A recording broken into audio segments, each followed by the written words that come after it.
कर्म के अनुसार फल मिलता है बराबर है, लेकिन कर्म के फल को हम बदल सकते हैं, हम उसको आगे पीछे कर सकते हैं। कोई पत्थर यदि सामने से आ रहा है और हम थोड़े झुक जाएंगे तो पत्थर फेंकते समय तो उसने निशाना बनाया था 6 फीट का, और जैसे पत्थर से यहाँ तक आने में टाइम लगेगा कि नहीं लगेगा, उतने में अपन ने यूँ कर लिया तो पत्थर तो 6 फुट के एंगल से निकल जाएगा। तो किस्मत में तो पत्थर निकला लिखा था, लेकिन सावधानी रखने से पत्थर बच गया। किस्मत तो पत्थर फेंकेगी, तुम कहोगे पत्थर नहीं आएगा, वो तो आएगा, वो तो फेंकेगा, लेकिन उस समय हम वर्तमान में सावधान हैं तो पत्थर आएगा भी, लेकिन हम थोड़े झुक जाएंगे या बच जाएंगे तो हम बचा सकते हैं। यही कर्मों का है। कर्म उदय में तो आएगा, लेकिन यदि वर्तमान में हम सावधान हैं तो कर्म बिना फल दिए भी खिल जाता है, बिना फल दिए खिल जाता है, पर रूप संक्रमण हो जाता है। उत्कर्षण अपकर्षण जितने कर्म अपन लोग करते हैं, पूज्यवर शिवकोटि महाराज ने भगवती आराधना में लिखा कि व्यक्ति ने इतना कर्म बांधा है, इतना कर्म बांधा है, जैसे आम के वृक्ष में मोर कितना आता है, यदि पूरी फल जाए तो, यदि पूरे फल लग जाए तो पेड़ ही फट जाएगा, टूट जाएगा। तो कितने फल लग पाते, पहले तो मोर ही इतना झड़ जाता है, गद्दी बन जाती नीचे, फिर कैरी बनती है, कैरी हवा में टूट जाती है, डाल पे कितने पक पाते हैं, बस यही है। तो अब ये जो कर्म हमने पूर्व में बांधे थे, वर्तमान में हवा चल गई, हवा चल गई तो वो सारे कर्म झड़ जाते हैं।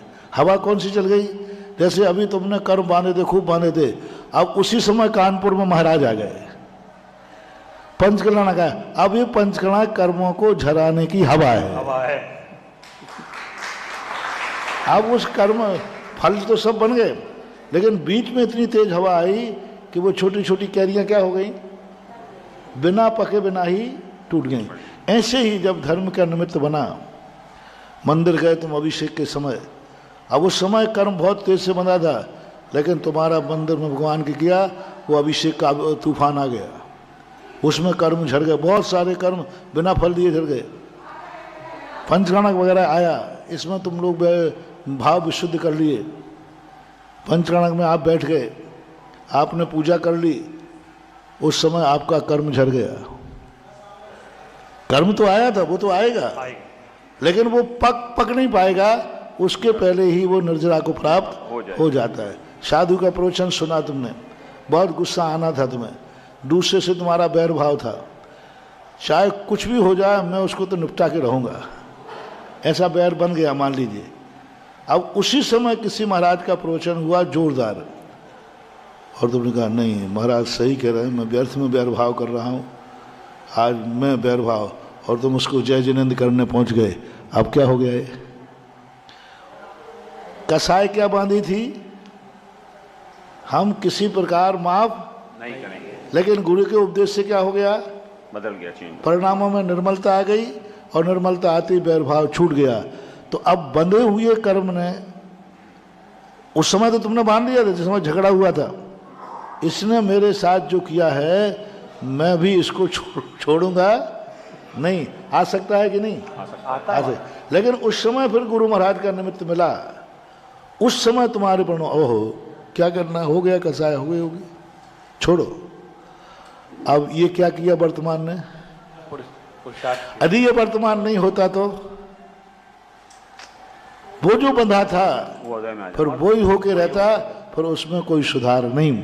तो ये गुरुओं के प्रवचनों से, मंत्रों से, स्वाध्याय से हम अतीत के कर्मों को बिना फल दिए भी खिला देते हैं, इसलिए पुरुषार्थ तो जारी रखना ही चाहिए। भाग्य भरोसे अभी हमने चतुर्मास में इस पे 8-10 दिन प्रवचन दिया। कभी भी किसी कार्य प्रारंभ करते समय भाग्य को बीच में नहीं लाना, भगवान को बीच में नहीं लाना। जो भगवान ने देखा है वो होगा, जो किस्मत में लिखा है वो होगा, नहीं। शुरुआत में क्या लाना, जो मैं करूंगा वो होगा, शुरुआत में आना चाहिए। हाँ, जब पूरा पुरुषार्थ कर लिया अब सफल नहीं हुए तो कहना किस्मत में ऐसे ही लिखा था। से मत जोड़ो। कर्म हमारे अतीत का किया हुआ अपराध है और धर्म हमारे वर्तमान का पुरुषार्थ है,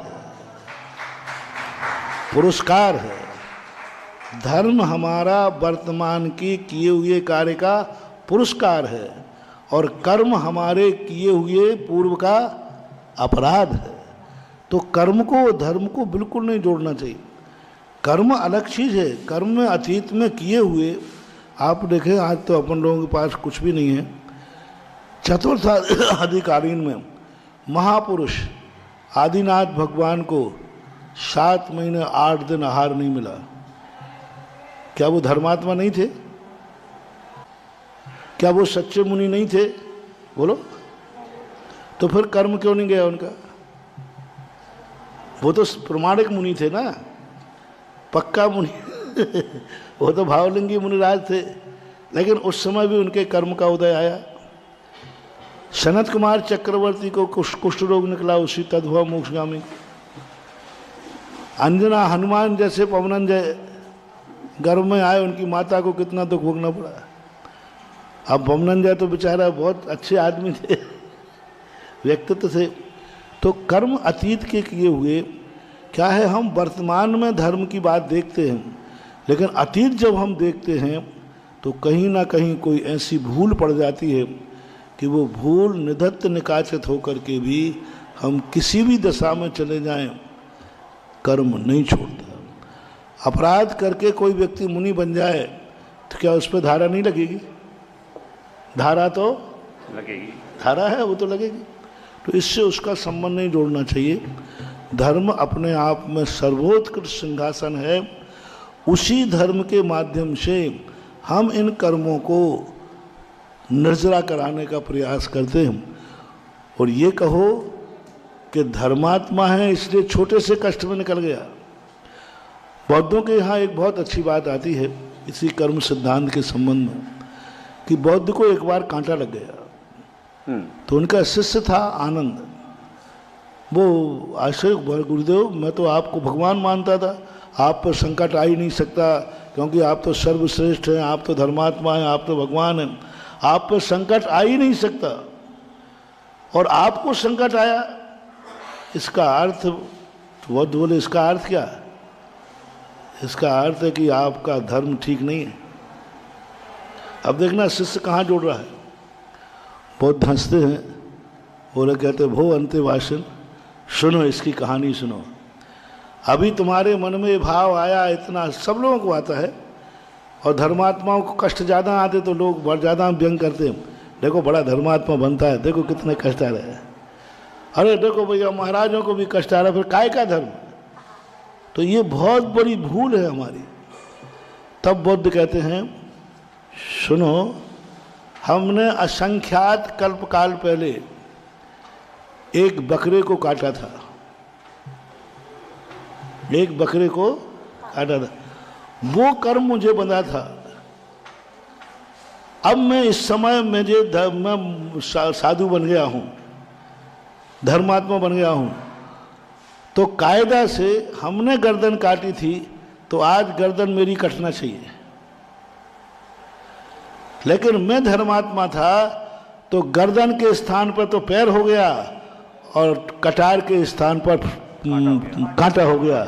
बोलो धर्म का फल क्या है?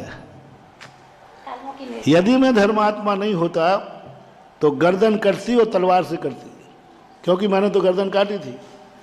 तो अब धर्म ने प्रभाव क्या दिखा दिया कि तलवार को तो कांटा बना दिया और गर्दन को पैर बना दिया। तो बोलो धर्म ने, अब तुम कहो नहीं महाराज वो कांटा भी साफ करो, इतना तो गलत हो जाएगा। फिर अपराध का यदि कुछ भी दंड न मिले तो फिर लोग अपराधी हो जाए, ऐसा मानना चाहिए। धर्म कार्य में कभी भी संकट आता है ये मानना चाहिए, आना बहुत बड़ा था लेकिन छोटे में निपट गया।